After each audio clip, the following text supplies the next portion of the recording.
আমি যে অবিবাহিত সেটা তো আসলে একটা নায়িকার নাম নিয়ে বারবার স্ট্যাটাস দিয়ে দেখানো কিছু নাই। এমন কি জিনিস আপনি জায়েদ খানের থেকে চুরি করতে চান? কিছুই চাই না, কারণ আমি ফকিনি না। মানে আপনাকে তো পড়াশোনা করে আমার ইন্টারভিউ নিতে আসতে হবে। আমি তো এত ছোট লোক হইতে পারি না। শিল্পী আপনি তখন হবেন যখন আগে মানুষের বাচ্চা হবেন।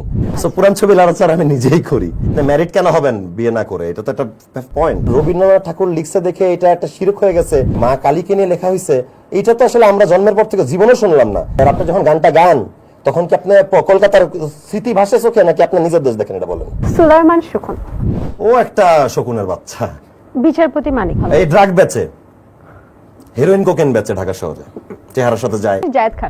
জায়েদ খান ফার্ম গেটে ভিক্ষা করতেছে, ওই সিনটা দেখতে অনেক ভালো লাগবে। শাকিলা চলো খাই 200 কিলা, এই বৃষ্টি এই দৃষ্টি দেখতে নোনতা খাইতে মিষ্টি, সাদিয়া নদিয়া করা লেবু চাহা দিয়া, এই রাদিয়া সুজানা মারজানা ফারহানা তোগো এটা মন নাকি প্রেমেরই কারখানা। দর্শক, সাবেক সরকারের পতন হলেও একটা সরকারের কিন্তু এখনো পতন হয়নি। সেই সরকার দলে শুধুমাত্র একজনই সদস্য, একজনই নেতাকর্মী। তিনি সোশ্যাল মিডিয়া সহ বিভিন্ন জায়গায় বারবার এক দফা এক দাবি জানায়, তার নাকি এখনো বিয়ে হচ্ছে না এবং স্বাধীন বাংলাদেশে তিনি এখন বিয়ে করতে চান। দর্শক, আর কেউ না, আপনারা বুঝতেই পারছেন কে, শামীম হাসান সরকার হচ্ছে আজকে দ্য টক রুমের গেস্ট। কেমন আছেন? আছি আলহামদুলিল্লাহ, ভালো আছি। বয়স কত হলো? বয়স হচ্ছে 35 হলো। 35? কিন্তু ছবি নাড়াচাড়া করে নাকি লাভ নেই, আপনার বয়স নাকি সবসময় কুচি কুচি লাগে। এই কুচি কুচি থাকার পেছনে আসলে কারণটা কি? সেটা আমি নিজেও জানি না কারণটা, আসলে আল্লাহর রহমতই বলা যায়। কিন্তু আসলে আমার পুরান ছবি আমি নিজেই প্রতিদিন রাত 12টা বাজলে মেমোরিজ শেয়ার দিই। সো পুরান ছবি লাড়াচাড়া আমি নিজেই করি, অন্য কাউকে এজন্যই করতে মানা করছে যে এটা তো দেখাই আমি। আর মানুষ কেন জানি পাস্টের চেহারা নিয়ে অনেক মানে ইয়ে থাকে, যে লজ্জিত বোধ করে যে আমার আগের আমলে আমি কেমনই বা ছিলাম, কেমন আউটফিট আমার ছিল। আমার কাছে এটা কখনো লজ্জার মনে হয় না, বিকজ আমার পাস্ট খুব মানে গ্লোরিয়াস ছিল আলহামদুলিল্লাহ। আমি খুব সুন্দর সুন্দর শিক্ষা প্রতিষ্ঠানে পড়ছি, বাংলাদেশে বিভিন্ন জায়গায় স্কুলে পড়ার সুযোগ হয়েছে আব্বার পোস্টিং এর কারণে। I like my past, I love my past. আচ্ছা, আপনি কি জায়েদ খানের মতো কথা বলেন? এটা কি সবাই বলে? আপনার কথার টোনে আসে জায়েদ খানের মতো? জায়েদ খানের মতো কথার টোন পৃথিবীতে মনে হয় আপনিই বললেন, খালি জীবনে কেউ বলে নাই আমাকে। মানে এই যে তাড়াহুড়া করে যে কথাটা বলেন, তাড়াহুড়া করে কথা আমি ছোটবেলা থেকে বলি, জন্মের পর থেকে আমার কথা বলে স্পিড এটাই। ম্যাঙ্গো স্কোয়াডে মানুষ আমাকে চিনছেই কম টাইমে সবচেয়ে স্পিডে কথা বলার জন্য, এডিট করা ছাড়া, যেটা মানুষের 30 মিনিট লাগবে এডিট করতেও, আমি জাস্ট এক টেকেই 31 মিনিট কথা বলতে পারবো। সো জায়েদ খান জীবনও পারবে না আমার মতো স্পষ্ট কথা বলতে, এতগুলো ওয়ার্ড বলতে। আর ইংলিশ উচ্চারণ খুব খ্যাত তার। কবে থেকে আপনি আপনার বাবার থেকে টাকা নেন না? আমি যখন থেকে চাকরি পাই মিডিয়াতে আসার আগে আমি 2.5 বছর ইঞ্জিনিয়ার হিসেবে চাকরি করি একটা অস্ট্রেলিয়ান কোম্পানিতে, Smack International PTY Limited, Baridhara ডিউচেস অফিস ছিল। তারপরে আমি ওইখানে যখন চাকরি করি, ওইখানে 1.5 বছর চাকরি করার পরে মালয়েশিয়া যাই মাস্টার্স করতে, দেন ফিরে এসে আর 8 মাস চাকরি করি, দেন আমি নাটকে আসি। মাবরুশিদ বান্না ভাই আমাকে 9.5 ডাক দেয়, আমার ফার্স্ট ডিরেক্টর যে আমাকে ডাক দেয় কাজে। তো আমি যখন চাকরি পাই তখন থেকে তো আর আব্বার থেকে টাকা নেওয়ার প্রয়োজন হয় নাই। সো সালটা ছিল 2011।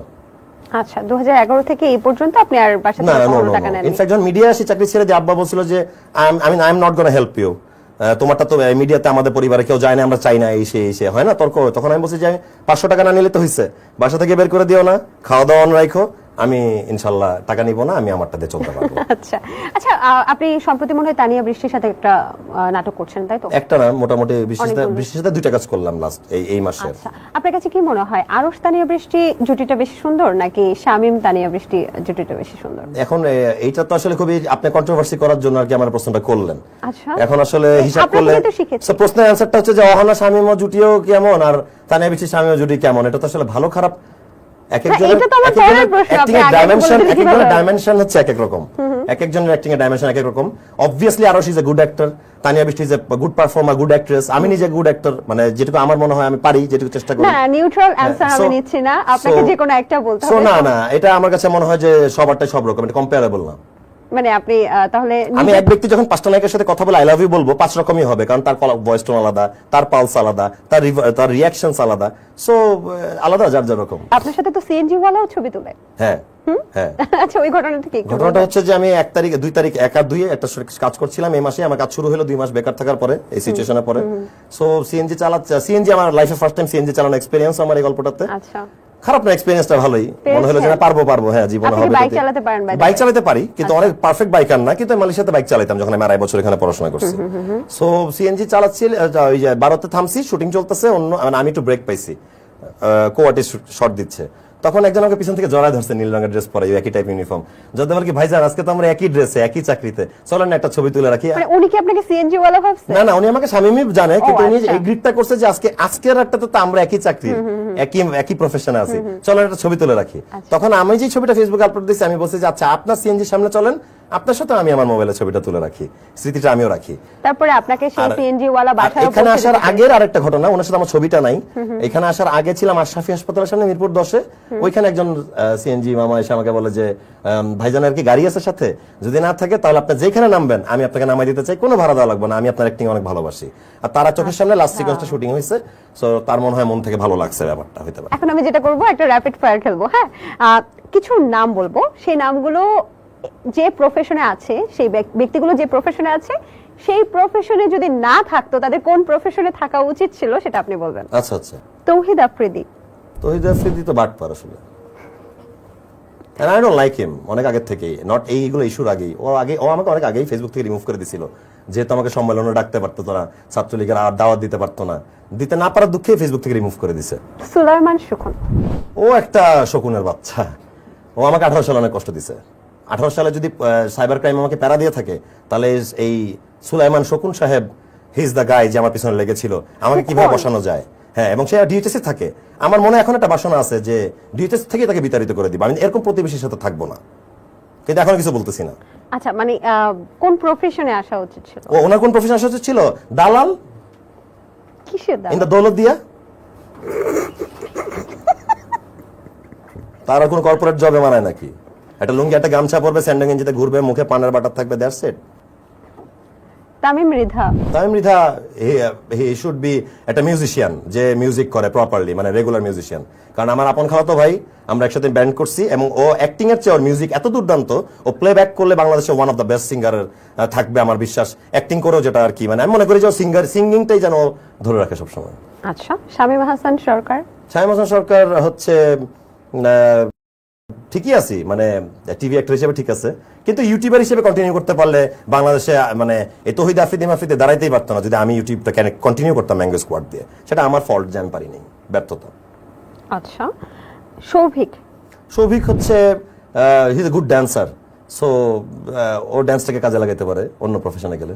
তানিয়া বৃষ্টি। তানিয়া বৃষ্টির একটা জিনিস খুবই ভালো, যে ও পেট এনিমেলদের প্রতি অনেক সহানুভূতিশীল এবং অনেক ভালোবাসা দেখায়, এবং এটা মন থেকে করে সে। আমি শুটিং এ দেখছি যে ও কুকুর হোক বিড়াল হোক, তারা আহত হলে তাদের ব্যাপারে কনসার্ন থাকে, তাদেরকে খাওয়ানোর ব্যাপারে কনসার্ন থাকে। So she should be pet animal rescuer. Wow. বিচারপতি মানিক। কি বলবো, মানে কোন প্রফেশনে গেলে ভালো? এই ড্রাগ বেচে, হেরোইন কোকেন বেচে ঢাকা শহরে, চেহারার সাথে যায়, বডির সাথে যায়, প্যাথেড্রিন বেচে, ওই টাইপের কেউ। হাসতেছেন না, হাসেন, মন খুলে হাসেন, আটকে রাখছেন কেন? মুশফিক ফারহান। মুশফিক ফারহান কি বলবো, পলিটিশিয়ান হলেও ভালো করবে, রাজনীতিতে আসলে আর কি, অ্যাক্টিং করা ছাড়া। আচ্ছা, শাকিব খান। শাকিব খান হচ্ছে নিশ্চুপ নীরবতা, আমার তাকে মনে হয়েছে বাংলাদেশের যে কোনো ইস্যুতেই। উনি টপ খান, অবশ্যই হি ইজ বেস্ট, আমি নিজেও তার সিনেমা লাগে দেখি, কিন্তু উনি একজন নিশ্চুপ নীরবতা আমার কাছে। উনি বোবাই থাকুক আজীবন এরকম সুন্দর হ্যান্ডসাম, দেশ বিদেশ ঘুরবে আর সিনেমা করবে। নায়ক ফেরদৌস। উনি এই যে পদ্মা নদীর এটা নৌকা লাগায় কুবের মাঝি থাকলো, যেহেতু ওনার মতো দুঃখ ওনার দেখতে চেহারা থাকলে মায়া লাগে, লাস্ট মুহূর্তে যেখানে যায় সেটাই ধসে পড়ে। রিয়াজ।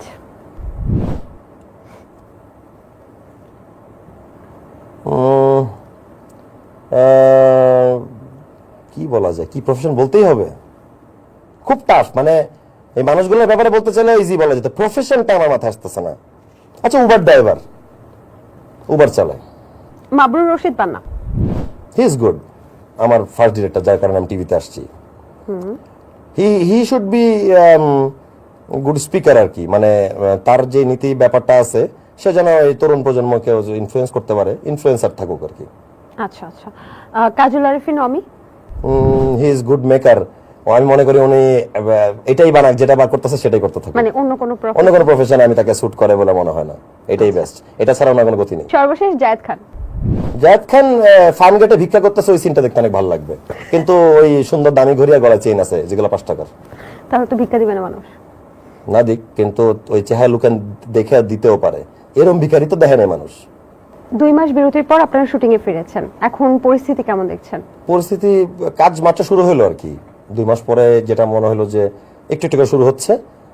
গতি, ফুল গতিতে ফিরে আসতে আরো 2-3টা মাস লাগবে, টু বি অনেস্ট। আচ্ছা, যেটা আমার মনে হচ্ছে। অনেকে বলছে যে সরকার পতনের পর যারা আসলে ইনভেস্টর, সেই সংখ্যাটা অনেক কমে গেছে, নাটক সিনেমা কম হচ্ছে, এবং এই 2টা মাস কিন্তু শিল্পীরা প্রায় বলা যায় যে বাসায় বসা, আমিও বসা, সবাই বসা। তো সেক্ষেত্রে কি শিল্পীদের ক্ষতি হয়েছে কিনা, বা এখন নতুন ইনভেস্টর আসছে কিনা, এই বিষয়টা একটু যদি বলেন। অবভিয়াসলি শিল্পীদের ক্ষতি হয়েছে, কারণ আমি যখন 2 মাস বাসায় বসা, আমাকে যারা আমার যারা জুনিয়র কো আর্টিস্ট, আমাকে যারা অ্যাসিস্ট করে বা আমার যাদের সাথে ভালো ফ্রেন্ডশিপ, কো ক্যারেক্টার আর্টিস্ট করে, তারা তো অনেক কষ্ট ছিল, কারণ তাদের ফ্যামিলি আছে, বাসা ভাড়া দিতে হয়। সো 5টা নাটক না থাকলে মানে কি জিরো, কারণ আর্টিস্টকে থেকে খবরও নেয় না, খামে টাকাও পাঠায় না, তাকে তো কাজে যেতে হবে আগে। কাজ বন্ধ ছিল, সবাই কষ্ট করতেছিলাম।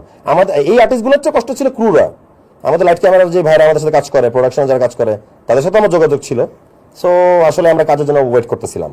আমি আমার সামর্থ্য যে কিছু মানুষকে হেল্প করতে পারছি আমার পরিচিতদের মধ্যে, আর একটা টাইমে গিয়ে বলছে যে আমি হেল্প করতে পারতেছি না, ভেরি সরি, আমার কাজে আসা লাগবে, সামনে মাসে কাজ থাকে, then I am gonna help you guys. মানে এরকম একটা খারাপ টাইম আমরা তলে তলে পার করছি, যেটা আমরা প্রকাশ করি নাই আর কি, আমরা নিজেদের মধ্যে আলাপ করছি। আর ইনভেস্টর নতুন আসতেছে কিনা সেটা আমি জানি না, কারণ নতুন ইনভেস্টরদেরকে আমি দেখতে পাইনি এখনো, মানে আমার এই ব্যাপারে আইডিয়া নেই, এটা প্রডিউসাররা বলতে পারবে। তবে যারা করতেছিলেন কাজ, তারা টুকটুক করে আবার 2-1টা করে প্রডিউস করা শুরু করেছেন আর কি, এটা পজিটিভ দিক আর কি। হোপফুলি এটা 1 মাসের মধ্যে আরো ফ্লো পাবে। জাতীয় সঙ্গীত পরিবর্তনের একটা কিন্তু কথা চলছে, এবং আপনি এটা নিয়ে বেশ সরব ছিলেন সোশ্যাল মিডিয়াতে। আমি যদি 2-1টা স্ট্যাটাসের কথা বলি, আপনি বলছেন যে জাতীয় সঙ্গীত নিয়ে চুলকানি কিসের, এদেরকে পাগলা মলম দিতে হবে। এছাড়া যাদের আসলে এই গানটাকে নিস্তেজ মনে হয়, তাদেরকে আশিক বানায় শোনার জন্য আপনি পরামর্শ দিয়েছেন। ডিজে বাহরুল শুনতে বলছিলাম, জালালি সেটের গানও কিন্তু শুনতে বলেছেন। তো মানে এটা কেন আসলে, আপনি কি তাহলে এর পক্ষে নাকি বিপক্ষে? না, আমি বিপক্ষে কেন যাব আসলে, মানে বিপক্ষে যাওয়ার মতো কি হয়েছে? ব্রেন ওয়াশ হইলেই তো হবে না, পড়াশোনা করতে হবে। আমি এটার বিপক্ষে গেছি মানে যে আমি অমুসলিম হয়ে গেছি তাও তো না। আমি কোরআন শরীফের 30 পারা বাংলা আমার নিজের সজ্ঞানে পড়ছি, 2টা ভার্সন পড়ছি, তো নো যে আল্লাহ কি বলছে, যেন আমার সাথে একটা রাস্তা থেকে ঠাস করে একটা লোক এসে ইসলাম নিয়ে তর্ক করতে না পারে, না বলতে পারে যে মিডিয়ায় কাজ করো, তোমার কোনো আইডিয়াই নেই। বুঝছেন বিষয়টা? সো আমার তো এখন রবীন্দ্রনাথ ঠাকুর লিখছে দেখে এটা একটা শিরক হয়ে গেছে, এটা যে আসলে মানে মা কালীকে নিয়ে লেখা হয়েছে, এটা তো আসলে আমরা জন্মের পর থেকে জীবনে শুনলাম না, বা পড়াশোনা যারা করছে কেউই তো এই ব্যাপারটা জানলাম না। সো যে ফেসবুকের শিক্ষিত, সে গ্রামে বসে হঠাৎ করে দেখলো যে একজন বলছেন, আর সে এটা ভাবলেন রিয়েল, এটা তো হবে না। আমি প্রতিটা মানুষকে রিকোয়েস্ট করবো, আগে আপনারা নিজেরা জানেন, পড়েন, ব্যাপারটা নিয়ে ভাবেন, তারপরে পক্ষে বিপক্ষে যান। তবে দেখে খুব অবাক লাগছে, অনেকে হাহা দিছে আমার স্ট্যাটাসে। ধরেন 3000 লোক লাইক দিল, 900 লোক ধরেন হাহা দিছে, তার মানে 3 ভাগের 1 ভাগ লোক ব্রেন ওয়াশড হয়ে গেছে। ফাইন, এটা ন্যাশনাল ইস্যুস, ন্যাশনাল লোকরাই সামলাবে। কিন্তু আপনি যদি আমাকে বলেন আপনি কি যুদ্ধে যাবেন কিনা জাতীয় সঙ্গীত পরিবর্তনের জন্য, তাহলে জাতীয় সঙ্গীত যেন আমার সোনার বাংলায় থাকে, সেটার পক্ষে থেকে যুদ্ধে যাব, মানে গান ফাইট করতে রাজি আছি। যদি 2 পক্ষের বানামারি হয়, তাহলে আমি যাব। যে কেন গান চেঞ্জ হবে আসলে, মানে জাতীয় সঙ্গীত চেঞ্জ করার মধ্যে কি আছে? অনেকে বলে যে এটা হচ্ছে 2 বাংলা, যেটা যখন মানে বাংলাদেশ এবং ভারত বিভক্ত হয়নি, 2 বাংলার আসলে প্রতিনিধিত্ব করছে। তো এখন তো বাংলাদেশ আসলে একটা সাইড, এবং ওই বাংলাটা তো আসলে আলাদা হয়ে গেছে। আমি এই ইতিহাসটা জানি, এগুলো জানি, পড়ছি। হ্যাঁ, তাহলে এই রকম তো অনেকে বলছে। আচ্ছা হোক 2 বাংলার, আপনি যখন গানটা গান, তখন কি আপনি কলকাতার স্মৃতি ভাষা চোখে, নাকি আপনি নিজের দেশ দেখেন? এটা বলেন। আমি যতবার স্কুল থেকে গাইছি, ক্যাট ক্লোজে গাইছি, বা এখনো গাইতে, এই আন্দোলনের সময় তো আমরা রাস্তা দ্বারা গেছি, তো আপনি কি কলকাতা দেখেন? কলকাতার আকাশ বাতাসের গন্ধ আপনার নাকে আসে, নাকি আমাদের দেশের নদীর আর গাছপালার গন্ধ আপনার নাকে আসে? আপনি বলেন, আপনার কি আসে, কি ফিল হয়? তাহলে এটা আমাদের জাতীয় সঙ্গীত। সে কত সালে লিখছে? এই বাংলাদেশ জন্মানোর আগে লেখা হয়েছে এটা। যে এই পার্সপেক্টিভে লেখা হোক, এইটুকু তো শিওর, এটা শিরক না, মানে এটা আর কি কোনো মানে প্রতিমাকে নিয়ে গান না। আমি ততটুকু আল্লাহ বিশ্বাসী, যেটা যদি কোনো মাকে নিয়ে এবার প্রতিমাকে নিয়ে লেখা হতো, আমি গাইতে রাজি হইতাম না, আমি বিপক্ষে যাইতাম। জিনিসটা এরকমটা না, জিনিসটা আপনি লজিক্যালি আসেন, তাহলে আপনার কথাটা রাইট। যদি আপনি লজিক্যালি রং হন, তাহলে আপনার পক্ষে আমি নাই। 2018 সালে ডাকা হয়, এবং সেখানে যাওয়ার পর হচ্ছে আপনি তৌহিদ আফ্রিদির সাথে দেখা হয়। তৌহিদ আফ্রিদির সাথে দেখা হয়? আপনি আসলে কি তৌহিদ আফ্রিদির সাথে দেখা হয়? চা খাওয়ার একটা ব্যাপার বলেছিলেন। না, ওইটা তৌহিদ আফ্রিদির সাথে দেখা না, ওইটা আরেকটা, আপনি ওটা বুঝেন নাই। ওইখানে ওইটা যে একটা ছেলে চা নিয়ে ঢুকতেছে, আর আমি বলছিলাম যে টেবিলের ওই পাশে সুখন সাহেব বসে আছে, তার মানে এডিসি দেরকে তখন করতেছিল সুখন 18 সালে আমার পিছনে। আফ্রিদিকে আমি একটা চেলা হিসেবে চা নিয়ে যে ঢুকবে, চালা আর কি, আপনি যে প্রফেশনটার কথা জিজ্ঞেস করলেন, যে দল যেই হোক আমি চা টানবো, আমার পাপা আর মি, আমরা সেফ, আমরা চা টানবো, ওইটার কথা বলতে। শুনুন, সাইবার ক্রাইমের গল্পটা আপনি জানতে চাইছেন, তো সেটাই বলি আগে। তৌহিদ আফ্রিদি, লিভ হিম। আমি সাইবার ক্রাইমের নিরাপদ সড়ক চাই আজব নামে একটা শো করতাম, সলো শো না, একা দাঁড়ায় কথা বলার শো তখন ছিল না 18 সালে। এখন না সবাই অনেক বড় বড় বক্তা জার্মানি, কানাডা, আমেরিকায় বসে আলাপ করে বা বাংলাদেশে আলাপ করে। আলাপ করার লোকটা ছিল না, আলাপ করতে জানতে হবে। তো আমি এখন আলাপ করি না, 18 সালের পর থেকে করি না, যখন আমি দেখলাম আমি সাফার করে ফেলছি কথা বলার জন্য। সো ঘন্টা বসায় রাখা হয়তো ওয়েটিং রুমে, আর হলো ওই আমার নিজের ভিডিও 16 বার দেখাইতো, আর আমাকে চিনি ছাড়া লাল চা খাইতে দিত আর কি, এমনি আর কি। লাইক এটাই, মানে আসেন বসেন বসে থাকে, মানে নিজের অবস্থানটাকে, আপনার অবস্থানটাকে যেন ছোট করার জন্য এটাই এনাফ। আমার গায়ে তার মায়ের দেওয়ার দরকার নেই, গালিও দেওয়ার দরকার নেই। কিন্তু আপনাকে কতদিন 6 ঘন্টা শুধু আপনার হ্যাঁ, ভিডিও আমি বসে মানে আমি কোন আয়নাঘর কথা বলতেছেন লাইক সোফালা। কিন্তু যিনি ডিসি সাহেব আমার সাথে কথা বলবেন, উনি হ্যাঁ হি করতেছেন, অন্য ছেলে মেয়ে রুমে যাচ্ছে, উনি গল্প করতেছেন, কিন্তু আমি ভয়েস শুনতেছি, কিন্তু আমাকে ডাকতেছে না। আমাকে যখন ডাকছে, আমার নিজের ভিডিও আমার 16 বার দেখার কিছুই নাই, এটা একটা পানিশমেন্ট। ভিডিও চলতো, থামায় বলতো যে এটা বলতে পারবেন না, এটা গভর্নমেন্টের বিরুদ্ধে গেছে, এটা বলা যাবে না। আমি বলেছিলাম যে একটা ছাত্র যদি মারা যায় বাসে অ্যাক্সিডেন্টে, আপনি যদি একটা পরিবারকে আপনি 1 কোটি টাকাও ধরাই দিয়ে বলেন যে পরিবারের সদস্যের বিনিময়ে 1 কোটি টাকা না, আমি একটা অ্যামাউন্ট বলছিলাম 3 লাখ 4 লাখ টাকা দিলে তো আর ওই সন্তান ফিরে আসবে না। ওই সন্তান তো ওইটুকু টাকা খালি আর্ন করার জন্য জীবনটা পায় নাই, সে তার ফ্যামিলির প্রতি অবদানের কথা মিন করছিলাম। তারা ভিডিওটা থামায় বললো যে এটা কেন বললেন, গভর্নমেন্ট তো তাও কিছু টাকা দেয়, যদি কিছুই না দিত দেন হোয়াট। তাহলে আমি বুঝলাম যে আমার এখানে বড় বিপদ। আর পঞ্চম দিন যেদিন আমি বসেছিলাম ওইখানে আর্মি হেডকোয়ার্টার থেকে একটা চিঠি আমার আব্বা বরাবর গেল, আব্বা বরাবর তাও, যে আপনার পুত্রকে কন্ট্রোলে থাকতে হবে, তার ফেসবুক স্ট্যাটাস এন্ড ভিডিও হচ্ছে বিব্রতকর এবং উস্কানিমূলক রাষ্ট্রের জন্য। এটা তো খুবই ডেঞ্জারাস কথা। এরকম চিঠির সেকেন্ড ওয়ার্নিং মানে তো রাষ্ট্রদ্রোহী মামলা করে দিবে, পাসপোর্ট নিয়ে রেখে দিবে। আমি কোনো কিছু চাপা মারতেছি না, চিঠিটা কিন্তু আমি আপলোড করছিও, ফেসবুকে সবাই জানে। হ্যাঁ, রাত 3:30 আপলোড করছিলাম, মাথা নষ্ট হয়ে গেছিল, শেখ হাসিনা থাকা অবস্থায় আমি আপলোড করছিলাম যে আমি আর পারবো না বসে থাকতে, আই উইল টক, এত লোক মরে যাচ্ছে, এখন আর চুপ করে বসে থাকার টাইম নেই। তো 18 সালে এগুলো আমার সাথে হয়েছিল, এবং আমার ফেসবুকটা 15 দিন গভর্নমেন্টের কাছে হ্যাক ছিল, এবং ইলেকশনের 7 দিন পরে আমাকে প্রোফাইলটা দিয়ে বলা হলো যে আপনার আমার ফেসবুক পাসওয়ার্ড 12345, আমি যেন আমার মতো করে পাসওয়ার্ড করে নিই। সো এই সাফার করা মানুষগুলো কি ভুলে যাবে নাকি? মানে সোলাইমান সুখানের সেদিন জমিদারি দিন ছিল, আমার ছিল খুব খরার দিন, তো এখন দিন চেঞ্জ হলে এটাকে আমি ভুলে যাবো নাকি? মনে থাকবে না? যদি এটা বিপরীত হয়, আবার যদি ক্ষমতায় ফিরে আসে, তখন তো যাদের নামে বলছেন বা যাদেরকে বলছেন তারা তো আপনাকে বাঁচাতে দিবে কি? দুটো জিনিস হবে, কোনোদিন এটা হবেই না, এটা কোনোদিন হইতেই পারবে না, ইনশাল্লাহ কখনোই হবে না। এরা কোনোদিন আর আগের জায়গায় আসতে পারবে না। মানুষের সাপোর্টেই এখন মারামারি হবে। মানে যদি আমাকে কিছু ক্ষতি করতে আসে, পাবলিকই অ্যান্সার দিবে। 18 সালে আমি একটা ছোট মানুষ ছিলাম, 15 সালে মিডিয়া আসছিলাম, 3 বছরে আমাকে ছুটানোর জন্য কোন লোক দাঁড়াইতো না। আপনি এখন আমাকে এখান থেকে তুলে নিয়ে যান, দেখেন কোন লোক দাঁড়ায় কি দাঁড়ায় না। আমার ওটুকু বিশ্বাস মানুষের প্রতি আছে। আর দ্বিতীয় পয়েন্ট, যদি এমনটা হয়েই যায়, আমার আর্থিক সামর্থ্য অনুযায়ী আমি অন্য স্টাইলে বর্ডার পার হয়ে অন্য কোনো দেশে সেটেলড হয়ে যাবো, ধরেও পারবা না, ওরা যেটা করতেছে সেটাই করবো। আচ্ছা, বাংলাদেশে থাকা হবে না আর কি, মিস করবো দেশকে। এটাই। ছাত্র আন্দোলনে আপনাকে সক্রিয় ভূমিকা পালন করতে আমরা দেখেছি, এবং সোশ্যাল মিডিয়াতে একদম 15 জুলাই থেকে আপনি সরগরম। এবং আমি যদি বলি যে আপনি কিন্তু বিপ্লবী ক্ষুদিরাম বসুর একটা স্ট্যাটাসও শেয়ার করেছিলেন সেই সময়টা, এবং সাবেক সরকার থাকাকালীন আপনি বলছেন যে চিঠিটাও আপনি পোস্ট করেছেন। তাহলে এবার এটা লিখছিলাম যে গরম পানি ঢেলে দিলে তো মানুষ মরলো কিভাবে হেলিকপ্টার থেকে, সেটা তখন শেখ হাসিনা তখন দেশে ছিলেন। গরম পানি ঢেলে দেওয়ার কিন্তু আরেকটা বিষয় সম্প্রতি চলছে, আপনি তো শুনছেন যে যারা বিপ্লবী ছাত্র ছিল তাদের মাথায় আলো আসবে, মারা খাবেই। হ্যাঁ, আচ্ছা, এই বিষয়টা আপনার কেমন লাগছে যে দেখার পরে, যে এই যে স্ক্রিনশট গুলো যে ভাইরাল হয়েছে, এগুলো দেখার পর মানে আপনি একজন শিল্পী হিসেবে আপনার কি বলার আছে? শিল্পী হিসেবে বলার আছে যে আপনি তো বুঝতেছেন যে আপনি তো বললেন, নিজের মুখে বললেন যে আমি 15 তারিখ থেকে সরব ছিলাম, তাহলে আমার কেমন লাগতে পারে, উল্টা পথের পথিককে কেমন লাগতে পারে। সো আমার কাছে মনে হয়েছে যে এটা শিল্পী আপনি তখন হবেন যখন আগে মানুষের বাচ্চা হবেন, তারপরে আপনি ওই গোষ্ঠীর শিল্পী হতে পারবেন। ছাত্র আন্দোলনে আপনি সক্রিয় ভূমিকা পালন করেছেন, যেমন সোশ্যাল মিডিয়াতে তেমনি রাজপথে আমরা দেখেছি। আসলে আপনি কোন এলাকায় ছিলেন তখন? আমি আমার নিজের বাসা এলাকাতে মিরপুর ডিউটিতে ছিলাম। যে পরিমাণ আপনি স্ট্যাটাস দিচ্ছেন আর যে ভয়ঙ্কর স্ট্যাটাস দিচ্ছেন, সাধারণত যারা আসলে সেলিব্রিটি বা পরিচিত মুখ, তাদেরকে তো আসলে ধরে ধরে ডিবি অফিসে ডাকা হচ্ছিল, বিভিন্ন রকম হ্যারাস করা হচ্ছিল। আপনাকে এরকম কোনো কিছু বলা হয়নি? না, আমাকে কোনো এক কারণে 24 সালে ডাকা হয় নাই, আমি জানি না, ডাক পাওয়ার কথা ছিল কিন্তু ডাকে নাই আর কি। মানে আমার প্যারেন্টসও কনসার্ন ছিল এটা নিয়ে যে যেন এবার ডাকলে আবার প্যারা হবে, হ্যারাসমেন্টে যাবো, আমার ভালো লাগে না জুনিয়র এই পুলিশদের পিছনে দৌড়াইতে, সেটা আমার আব্বার বক্তব্য। সো ওইটা একটা ঝামেলা ছিল। স্ট্যাটাস দিতে গেলে রিমুভ করাইছে আমাকে 2-1 লাইন, ওইটা করাইছে আমার আব্বা যে দরকার নেই। এমন না যে সে ভীতু, তার মনে কথা হচ্ছে যে লোকজন তার বাঁচাতে যাবে না, সাফার তো তুমি আর আমি করবো, মানে আমরাই তো করবো, আমাদেরই তো ওয়েটিং রুমে বসে থাকতে হবে। পরে আমি তাকে বললাম যে ইনশাল্লাহ এবার লোকজন যাবে, মানে আমাকে নিয়ে যেতে পারবে না, সমস্যা নেই, ওই প্যারাটা হবে না। তবে কোথাও লুকানো লাগে নাই, নিজের বাসাতেই ছিলাম, কারফিউ টাইমে নিজের বাসাতে ছিলাম, ইন্টারনেট বিহীন জীবনও নিজের বাসাতেই ছিলাম।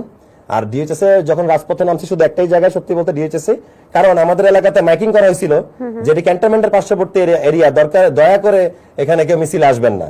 তো ওইটার ডাকে আমরা খুবই ভালোভাবে সাড়া দিয়ে ওটার বিপরীতে আমরা নেমে গেছি আর কি। আমাদের যতজন ইউটিউবার বা যতজন টিভি অ্যাক্টররা ডিএইচএস থাকে, আমাদের আর্মি কিড যারা, সবাই কারোর সাথে যোগাযোগ করা ছাড়াই মাঠে ছিল। মানে আমার সৌভিকদের সাথে রাস্তায় দেখা হয়েছে, তামিমের সাথে রাস্তায় দেখা হয়েছে, আমরা মানে ফেসবুকে চ্যাট করে নিচে নামি নাই। পরের দিয়ে আমার আব্বা আমার সাথে মিছিল ছিল, কারণ 3টা জায়গায় খুব মারামারি হচ্ছিল। মিরপুর 10 আমার ফ্রেন্ডরা যে 2 জায়গা ছিল, ছোট ভাইরা যে 2 জায়গা ছিল, ম্যাঙ্গো স্কোয়াড মেম্বাররা যে জায়গা ফাইট করতেছিল, মিরপুর 10 আর হচ্ছে ইসিবি চত্বর আর ডিএইচএস। আপনার কোন ডিএইচএস এর নাম শুনবেন না, শুধু মিরপুর ডিএইচএস অনেক অ্যাগ্রেসিভ রোল প্লে করছে এই আন্দোলনের সময়। পুরো মিরপুর কিন্তু বেশ উত্তাল ছিল, খুবই উত্তাল ছিল, খুবই উত্তাল ছিল। পরিমাণে মানুষ দমন করার জন্য মানুষকে কম গান ফায়ার করা হয় না এখানে, এবং প্রচুর পরিমাণে মানুষও মারা গেছে। আমি যতটুকু জানি আপনি তো একজন এমআইএসটি স্টুডেন্ট ছিলেন। হ্যাঁ, আমাদের এমআইএসটি যে ছেলেটা মারা গেল, এই যে আর্মড কার্ড থেকে যে লাস্টে ফেলে দিল, সেটা মনে থাকবে সারা জীবন। শুধু তাই নয়, আপনার পাশেই যে বিউপি, সেখানে কিন্তু মুগ্ধ সহ এটাই আর কি। আরো অনেকের। সো আমি এই কারণে তো আসলে সক্রিয় ছিলাম যে মানবিক দিকটা হারাই গেলে সেই তারা কোনো কারণে রাষ্ট্র না থাকার ক্ষমতা রাখে না। কারফিউ শব্দটা সেই সময় আপনার কাছে চুটকিতে পরিণত হয়েছিল কেন? কারণ এটা হচ্ছে লং মার্চের আগের দিনের ঘটনা, যে কারফিউ দিয়ে দিল যেদিন। তা আমার কাছে সেটা চুটকি মনে হয়েছে যে কিছু একটা হইলেই কারফিউ, কিছু একটা হইলেই ঘরে বসে থাকি। আমি যদি সবসময় একই জিনিসই বলতে থাকি তাহলে তো এটা দাম থাকে না। এটা বলার, এটা বছরে একবার শোনারও কথাও না কারফিউ ওয়ার্ডটা। কিন্তু তারা তো তখন মানে 7 দিন কারফিউ, মন চাইলে আরো 3 দিন, আবার 4 দিন, মানে উকি দেওয়ার মতো, উকি দিতে মন যাচ্ছে, দেয়াল থেকে উকি দিতেছে। আমার কাছে এটা চুটকি মনে হয়েছে। আচ্ছা, আপনি একটা স্ট্যাটাস দিয়েছিলেন, হে পরাজিত শঙ্খচিল, তুমি সকালে আসিবে কোন রূপে। আমরা দেখেছি যে আপনিও কিন্তু নাটকে বিভিন্ন রূপে অভিনয় করেন। আসলে কারা বারবার বিভিন্ন রূপে ফিরে আসে? এই যে আফসোস পার্টি, এদের হচ্ছে আফসোস লীগের, এরা একবার আনসার হয়ে আসে, একবার অন্যান্য মানে কাজের বসেনি হয়ে আসবে, একবার মানে এক এক শ্রেণী হইতে আসতেছে আর কি। ফ্যামিলিতেও তো আপনি বেশ একটা যুদ্ধ করেছেন আপনার বাবা মার সাথে। তো আপনি যে বের হয়েছেন বাইরে বা স্ট্যাটাস দিয়েছিলেন, এই ক্ষেত্রে আপনার ফ্যামিলির প্রতিক্রিয়া কি ছিল আসলে? আমার ফ্যামিলির প্রতিক্রিয়া হচ্ছে তারা আমার বিপক্ষে কিছু বলে না। তারা জানে আমি নীতিগত দিক থেকে ছোটবেলা থেকে ঠিকঠাক, আমার কোন নীতির দিক থেকে কেউ আপনি আমাকে বলতে পারবেন না। নীতিগত দিক থেকে চিন্তা করলে আমি ভেরি প্রফেশনাল গাই, খুবই প্রপার ব্যবহার করি সবার সাথে, কোনো ধরনের এগুলা বিচ্যুতি নাই। আমার ঘরে একজন রিটায়ার্ড আর্মি অফিসার, একজন সার্ভিং আর্মি অফিসার, আমার বোনের জামাই মেজর, সেও বসে ভাত খেতেছে, আব্বা ভাত খেতেছে, আমিও ভাত খেতেছি, আমরা তো আলাপ করি। আমি তো আমার প্রতিবাদী ব্যাপারটা বলছি, তারা জানাইছে যে তারা একমত আমার সাথে। তারা চাকরি করছেন এবার করে দেখে, রানিং করতেছে দেখে তারা এটা নিয়ে কথা বলতে না পারো, কিন্তু আমাকে বলতে বাধা দেয় নাই কেউ, বলে নাই যে এটা বলো না বা এটা করলে আমাদের ক্ষতি হবে, এরকম কিছু করে নাই। ইনফ্লুয়েন্সারের কাজ কি? টিকটকে নাচা না, ইনফ্লুয়েন্সারের কাজ হচ্ছে ইনফ্লুয়েন্স করা, সোসাইটিতে যখন কিছু প্রয়োজন হবে, সোশ্যাল কোনটা পজিটিভ দিক সেটাতে ইনফ্লুয়েন্স করাই আমাদের দায়িত্ব আসলে। আচ্ছা, আমি গান নাচ করলাম, ওইটা দেখে আসলে কি ইনফ্লুয়েন্স আমি জানি না। আচ্ছা, বন্যার ক্ষেত্রে আপনি একটা স্ট্যাটাস দিয়েছিলেন যে যারা আসলে বন্যার ক্ষেত্রে ছবি তোলার জন্য বা ভিডিও করার জন্য বা ইনফ্লুয়েন্সাররা যারা যাচ্ছে, তাদেরকে আপনি ভার্চুয়াল, আমি বলছি যে ট্যুর দেওয়ার জন্য ভার্চুয়াল বোক চয় বলছি আর কি। বোক চয় একটা শাকের নাম, চাইনিজ শাক। ওই যে ব্যাচেলর পয়েন্টে মার্জুক ভাই বলতো আমি বোক চয় খামো, আমি তোকে ভার্চুয়াল বোক চয় বলছিলাম আর কি, মানে ভার্চুয়াল চাইনিজ শাক। আচ্ছা, কেন? কারণ মাথায় বুদ্ধি থাকতে হবে তো। আমি এলাকা থেকে 40,000 টাকা চাঁদা নিয়ে 30,000 টাকা দিয়ে ট্রাক ভাড়া কইরা 10,000 টাকা দিয়ে ত্রাণ দিতে যাবো, 8 জন দাঁত কেলাতে সেলফি তুলতে। সো এই ট্রিপটা তো আমরা পরেও দিতে পারি, দেশটা সব ঠিক হয়ে যাওয়ার পরে। আমার নিজেরও তো মন পড়ে আছে, আমিও তো 2 মাস বেকার ছিলাম, এই যে কাজ করতেছি, আমিও তো ঘুরতে যাইনি কোথাও। এটা তো ঘুরতে যাওয়ার টাইম না আসলে। ঘুরতে যাবো তো দেশটা সুন্দর হওয়ার পরে আমরা দেশ বিদেশ ঘুরবো, বিষয়টা এরকম আর কি। আচ্ছা, ডাকাত নিয়ে আপনি বেশ সরগরম ছিলেন একদম, যখন প্রতি রাতে আনন্দ করছি ডাকাত ধরে জেগেছিলাম। ছোট ছেলেপেলা ডিএইচএস গার্ড দিছে, আমরা হলাম ব্যাকআপ টিম, যে যদি ঢুকে আমরা বের হওয়ার জন্য রেডি। আমাদের গাড়ি না, আমাদের ডিএইচএস ঢুকতেই পারে না, গেটে একবার আসছিল, কিন্তু আর্মিরা তো এলএমজি গান লাগানো। আসলে কি ডাকাত ছিল? হ্যাঁ, ছিল। মিরপুরের রাজনৈতিক নেতারা টাকা দিয়ে ওদের কর্মচারীদেরকে পাঠাইছিল আর কি। যেদিন যে সারা উত্তর একই টাইমে অ্যাটাক হইলো, মানে ওরা কি রিয়েল ডাকাত না? আপনার মনে হয় সেটা? আমি জানি না, আমার তো মনে হয় ওদের চাকরিটা নাই দেখে ওরাও প্রফেশনটা চেঞ্জ করছে ওদের ওই মুহূর্তের জন্য। ওরা রিয়েল ডাকাত হলে আপনি আমাকে কথা বলেন, রিয়েল ডাকাত যদি আসতো এতগুলা, একটা কিছু তো ডাকাতি হতো, একটা কিছু তো চুরি হতো, কিছুই চুরি হয় নাই, বরং আমরা কি পেয়েছি? কন্টেন্ট। ওরা নাচতেছে, গান গাচ্ছে। এবং আমার মনে হয় অনেক ডাকাত কিন্তু মানে নাচটা শিখে আসতো, যে ও কোনটা প্রফেশনাল ডাকাত হলে একটা কিছু ডাকাতি করে নিয়ে চলে আসতাম, আমি নাচতাম নাকি ধরা খায়। তার মানে ইচ্ছাই ছিল না এদের কিছু চুরি করা, ডাকাতি করার। এরা যায় যে ধরাই খাইছে খালি, মানে নুইসেন্স তৈরি করার একটা প্ল্যান ছিল, যেটা নষ্ট হয়ে গেছে। আপনি তো একটা রিয়েলিটি শো তৈরি করার জন্য জেনজিদেরকে বললাম যে নাচে গানে ডাকাত পাওয়ার্ড বাই জেনজি যদি হয়, এটা একটা টিভি শো, দীপ্ত তো হওয়া উচিত, মানে ইটস গুড শো। নাচা গান এখানে দেখা এখানে তাদের যে কি অতিথি মাশাআল্লাহ অতিথি কে ট্যালেন্ট। থাকবে? হ্যাঁ অতিথি কে থাকবে? অতিথি জেনজিরাই ইয়ে করবে, ফিক্স করবে, আচ্ছা। ভোট হবে কে কে আচ্ছা। অতিথি থাকতে পারে। মানে এই ডাকাত সদস্য সব? হ্যাঁ ডাকাত সদস্য প্লাস হচ্ছে সুলাইমান শকুনরা যদি নাচতে চায় তারাও ওয়েলকাম, আফ্রিদি যদি নাচতে চায় তারাও ওয়েলকাম, যারা নিশ্চুপ নীরবতারা তাদেরও ওয়েলকাম। নাচো গাও, যেহেতু কোয়ালিটি আছে একটু দেখাও, আমরা মার্ক দিলাম। আপনি একটা স্ট্যাটাস দিয়েছিলেন ভারত তো বাঁধ খুলে দিল, বুক ভরা তাদের বেশি, এটা কি আপনি নিজে করেছেন? কোনটা মানে স্ট্যাটাস নিজে লেখা? লিখেছেন? আমার কি কোনো পিএস আছে কেউ আমার জন্য বাংলা লিখে দিবে? না, আপনি এই কবিতার মতো হ্যাঁ করে আরবান লিখেছেন কবি আমারই তাই? পেজ, পুলিশ আমাকে জিজ্ঞেস করছিল অর্ডার ছিল আরবান কবি কে, দেশ সমাজ নিয়ে কবিতা লিখে। আমি পেজ কে চালাই, আপনি ঢুকে দেখেন পেজ আমি একাই, কোনো অ্যাডমিন নাই, আমি একাই আমার পেজগুলো চালাই। ম্যাঙ্গো স্কোয়াড লিডার, আরবান কবি সব পেজ আমি একা চালাই। স্যার লিখি মানে আমি একা লিখছি। বাহ, আমরা আরেকটা পরিচয় কিন্তু জানলাম যে ভাইয়া কিন্তু কবিও। তো সেই ক্ষেত্রে এই যে লিখলেন যে বন্যা হচ্ছে রাজনৈতিক বন্যা, আপনি মনে করছেন এরকম কিছু? ম্যান মেড ডিজাস্টার, যেটা not natural disaster. Natural disaster it is, but man made 80%। আচ্ছা, কিন্তু বাঁধ খুলে দেওয়ার বিকল্প কি ছিল আসলে? ওখানে তো বন্যা হয়ে যেত। কিন্তু শুনেন, বাদ খুলে দেওয়া নিয়ে আমার কোনো অভিযোগ নাই, কিন্তু আপনি তো একটা অ্যালার্ম দিবেন। আপনি যখন নিজের দেশে বিপদে পড়ে গেছেন তখন অফিসিয়ালি একটা চিঠি আসার কথা আমাদের দেশ বরাবর, আমাদের নিজেদের মন্ত্রণালয় বরাবর, যে আমরা বাদটা খুলে দিব, 3 দিন টাইম দিলাম। 3 দিন টাইম দিলে কতগুলো মানুষ মরে যেত? 3 দিনে তো 3 ফোর্স গিয়ে আমাদের সবাইকে তো বাঁচিয়ে নিয়ে আসতে পারতাম। গবাদি পশু জমির মায়া ছেড়ে দিত লোকজন, জীবনের মায়াটা তো করতো। লাইক আপনি যদি দেখেন যে পানি যখন নেমে যায় অনেকগুলো মরলাশ কিন্তু মাটিতেও আটকায় ছিল, মানে পানি তোলার পরে যেটা চিত্র আর কি, এই মানাটা যেত না। মানে তারা দিন শেষে খুনই করছে আমাদেরকে, এটা রাজনৈতিক বন্যাই। আপনি অ্যালার্ম বাজার কথা একটা বাঁধ খোলার আগে, এটা অ্যালার্ম কর দেওয়ার কথা, আমাদেরকে সতর্ক করার কথা জাতিগতভাবে, সেটা করলো না কেন? আমরা তো বলতেছি না যে তারা পানিতে ডুবে নাই, তারা ড্রাই সিজন। আর যদি এতই হয় সামার টাইমে বন্ধ রাখে কেন? আপনার যখন ওভারফ্লো হয়ে গেল আপনি কিছু দান করলেন আমারে, তা আপনার যখন আমার একটু আপনার একটা রুটি ছিঁড়ে দুজন মিলে ভাগ করে খেয়ে বেঁচে থাকতে আরো এক মরুভূমিতে পড়ছি, তখন দিলাম না কেন আমি আপনারা রুটির অর্ধেকার পানি? ফ্যাক্ট। আচ্ছা, সো খারাপ তো খারাপই, মনে বিষ আছে ওদের। 3 জন ব্যক্তি, তাদের থেকে আপনি কি চুরি করতে চান? সালমান মুক্তাদিরের গাড়িগুলো জোশ, গাড়ি চুরি করতে চাই। আমার এই গাড়ি কিনতে অনেক টাইম লাগবে। ধরা পড়লে কিন্তু আবার নাচাবে। হ্যাঁ, ধরা পড়লে যদি আবার নাচায়? না, আপনি তো বলছেন চুরি করতে চান, পরবর্তীতে ফিউচার কি হবে কি প্রসেস সেটা আমি বলেন নাই আমারে। আচ্ছা, আপনি খালি চুরি করতে চান বলছেন, আমি কোনটা চুরি করতে চাই বলবো। ফারাজ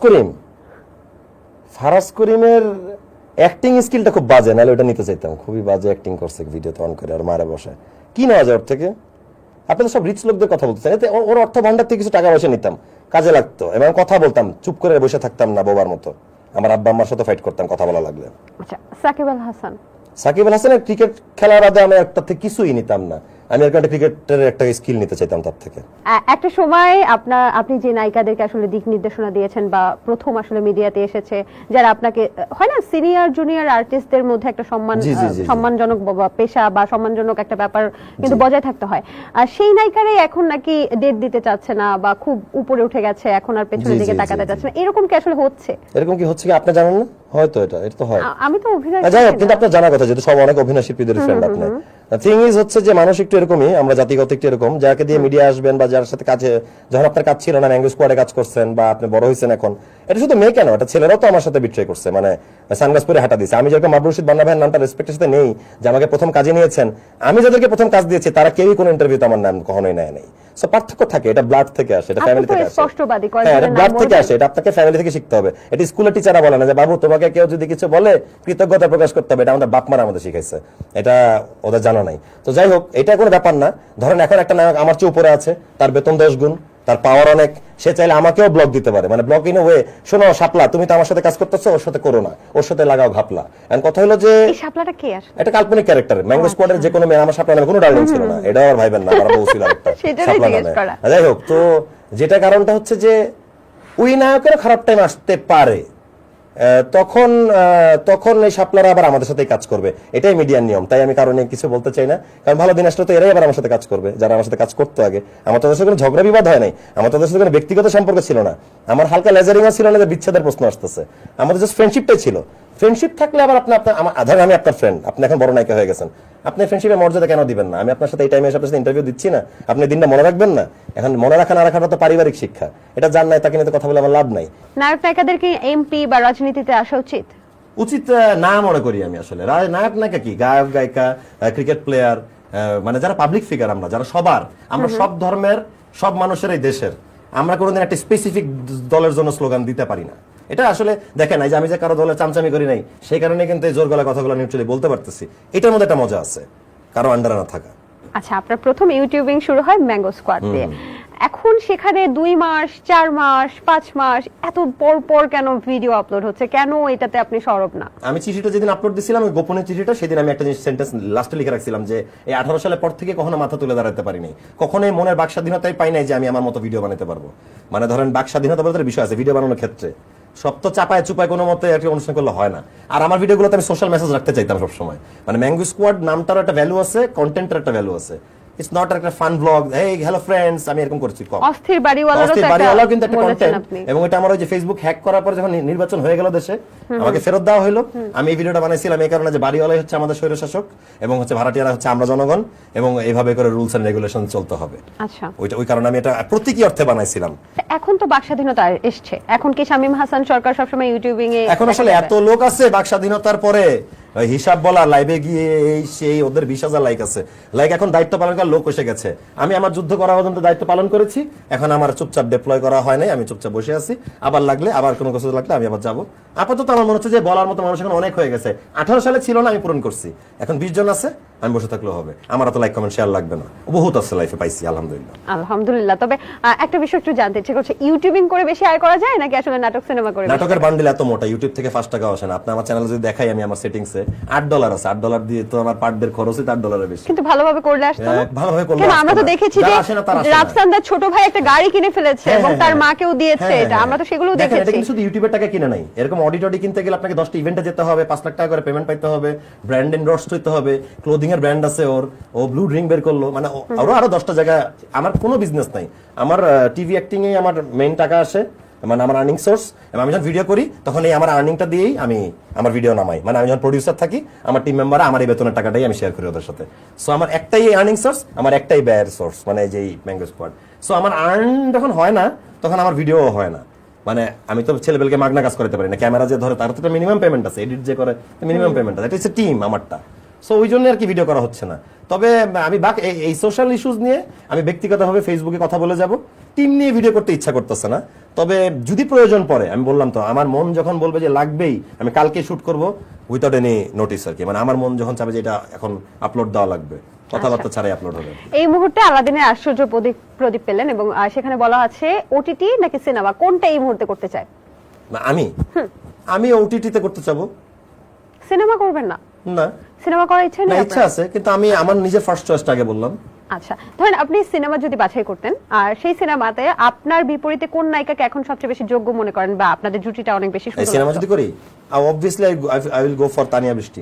ওর মতো ভালো অভিনেত্রী তো সিনেমার নায়িকাদের মধ্যে। আমি সিনেমাতে নায়িকা কারোর সাথে অ্যাক্টিং করতাম না। আমি আমার নিজের নাটক জগতের কোনো নায়িকাকে বলতাম যে আমাকে হেল্প করো ভাই, আমার সাথে পেয়ার আপ করো ভাই, পায়ে ধরি। বলে না সম্ভব না, সিনেমা পায়ে ধরতেন আপনি? মানে ম্যানেজ করতাম আর কি, কনভিন্স করতাম। মানে সিনেমার যোগ্য কেউ নেই, মানে সিনেমা নায়িকাদের মধ্যে মানাবেন? আপনি দেখছেন এদের চেহারা, ওদের সবাই বাকি যারা এখন রানিং আছে, লাইক আমার সাথে যাবে, পাশাপাশি দাঁড়ালে আমাকে নায়ক মনে হবে তোদের পাশে দাঁড়ালে? আমি আপনাকে নো আমার মনে হয় যে হবে না। মানে হাইট কি আপনারটা ছোট থাকে? না ছোট বড় যাই হোক, মানে মানাবেন আর কি। স্ক্রিনে দাঁড়ালে ধরেন আমি একটা নাটক করলে মানাবে, আসলে না হাইট ওয়েট রেশিও অনুযায়ী ওরা আর কি আমার সাথে সিনিয়রই মনে হয় দেখতে। বা একটা অপশন দিতেন, আমার একটা নায়িকার নাম বলতেন, তাও যদি ভাবতাম আমার কারণ। আচ্ছা, আমি কি বলবো? একটা নাম বলেন দেখি। আচ্ছা, কার সাথে করা যায় সিনেমা? অপু বিশ্বাস, বুবলি, পরিমণি, পূজা চেরি। এখন যে 4টা নাম বলছেন এর মধ্যে তো পূজা চিরি, আই উইল গো ফর পূজা চিরি। 4 জনের মধ্যে অ্যাট লিস্ট ইয়াঙ্গার মানাবে। আর বাকিরা কি বয়স্ক? তা আমার সাথে আমার তুলনায় বয়স্ক না? আপনি অপু বিশ্বাস আমাকে সিনেমা দেখবেন, দর্শকই তো কমেন্ট দিবে যে এই কি বয়সের কি সমভার, এ কি প্যারায়।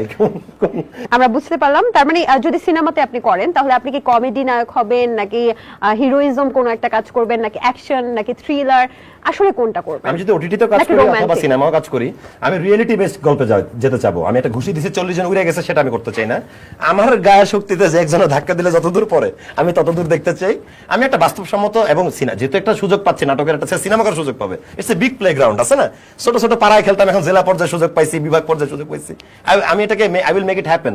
আমি তখন সোশ্যাল মেসেজের একটা মানে একটা যেন অর্থ বহন করে এমন একটা সিনেমায় কাজ করতাম, যেটা 20 জনের মনে হলো মিনিমাম ডাক কাটবে, 2 লক্ষ মানুষ আস্তে আস্তে জানবে, এরকম একটা বিষয়। মিডিয়াতে আপনাকে বলা হয় ঠোঁটকাটা, এবং অনেকে কিন্তু আবার একটা সময় বেয়াদবও বলেছে। আপনি কি এটা শুনেছেন? আপনার ইন্টারভিউ নিচে কমেন্ট থাকবে আমি বেয়াদব, একটাই কারণ আমি দ্রুত কথা বলতেছি, আমার চোখ সততার সাথে আছে এবং আমি আপনাকে ডিরেক্ট অ্যান্সার দিতেছি, মানে ভানভনিতাটা নাই। এটাকে অনেকে বেয়াদবি মনে করেন, তবে আমি আপনাদের বলতে চাই বেয়াদবি এক জিনিস আর সৎ থাকা, সৎভাবে কথা বলা আরেক জিনিস। ঢাকা গাইজ বেশি পপুলার নাকি ম্যাঙ্গো স্কোয়াড বেশি পপুলার নাকি আজাইরা লিমিটেড বেশি পপুলার? তিনটা চ্যানেলেরই তিন রকমের দর্শক আছে, আবার কমন দর্শক আছে। ঢাকা গাইজ বেশি পপুলার কারণ ওখানে 6-7 আছে যারা পাবলিক ফিগার, নিজেদের হিমসেলফ তারা পাবলিক ফিগার, মানে সবাই কিছু না কিছু পারে। ম্যাঙ্গো স্কোয়াড আমি একাই লিডার, মানে আমার এখানে সব নতুন ফেসদেরকে আপনি দেখছেন যারা পরবর্তীতে নাটকে অনেক বড় হয়েছে, কেউ নায়িকা হয়েছে, কেউ নায়ক হয়েছে। কিন্তু আমি সবসময় ক্যারেক্টার আর্টিস্টদেরকে নিছি এবং আমার ওই ফার্স্ট টাইমে যে ট্রেনিং ওইটাই আমি ওদেরকে দিছি যে এইভাবে কাজ করতে হবে, এইভাবে করতে হবে। আর আজাইরা লিমিটেড আমার খুব পছন্দের একটা চ্যানেল, আমি ওদেরকে লাইক করি। সো ওরাও খুবই সিম্পল পোলাপাইন, কিন্তু জাস্ট আমি বলতে চাই যে কেউই এরকম এদেরকে 1 2 3 আপনি দিতে পারবেন না, এবং এইটাই আমার কাছে মনে হয়েছে। একটা কমন কোয়েশ্চেন যেটা সব জায়গায় আপনি গেলে পান, বলেন তো কোনটা? কমন প্রশ্ন আমি সব জায়গায় আমি যেটা করতে যাচ্ছি এখন বলেন তো, মানে সব জায়গায় এটা কমন পাবেনই আপনি। জানি না, প্রশ্নটাই করে না। আপনি জানেন না? না, আমাকে এরকম কোনো প্রশ্ন করে না।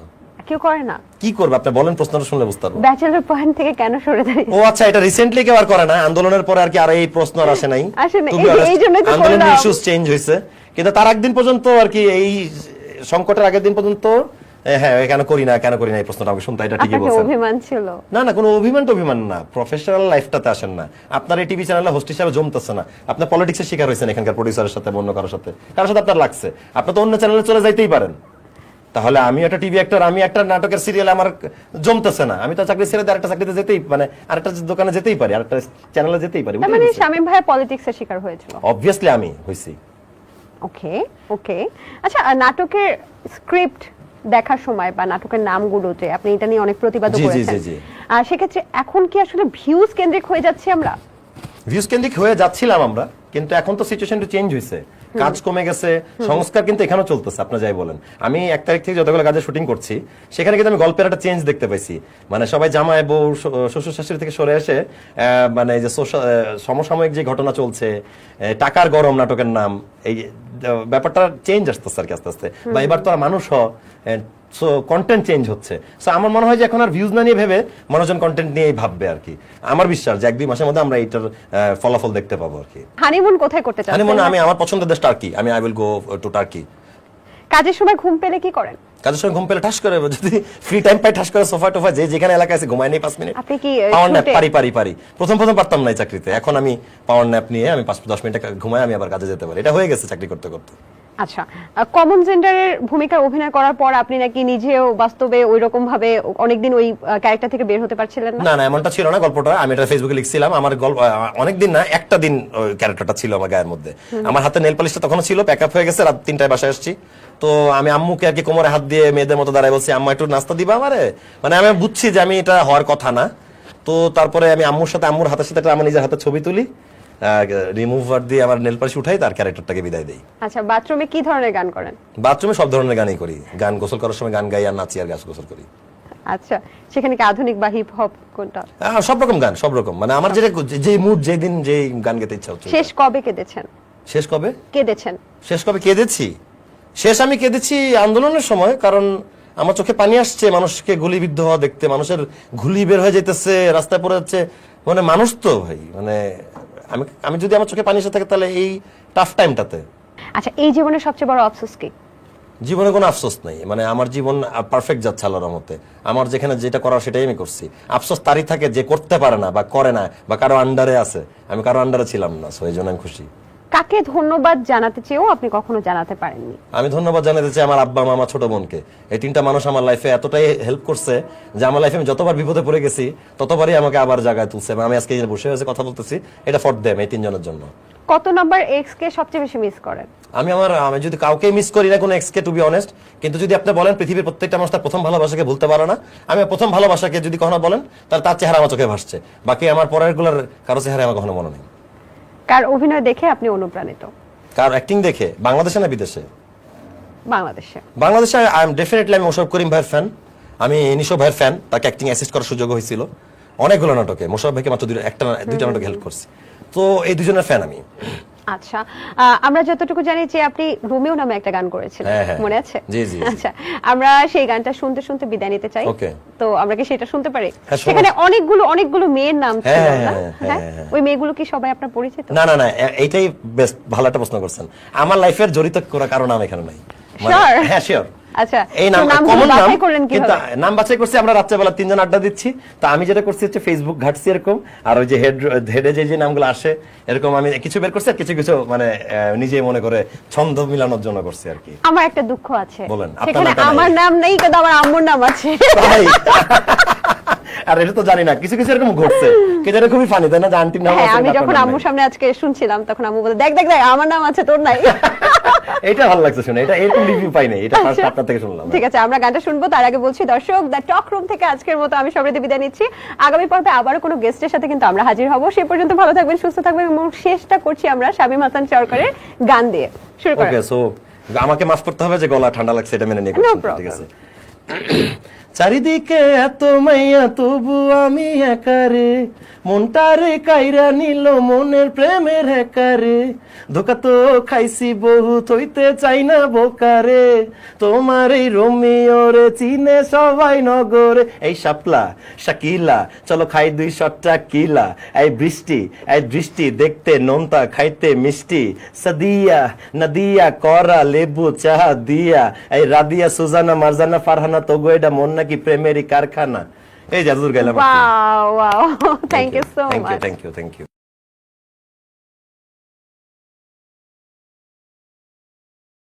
আমি যে অবৈবাহিক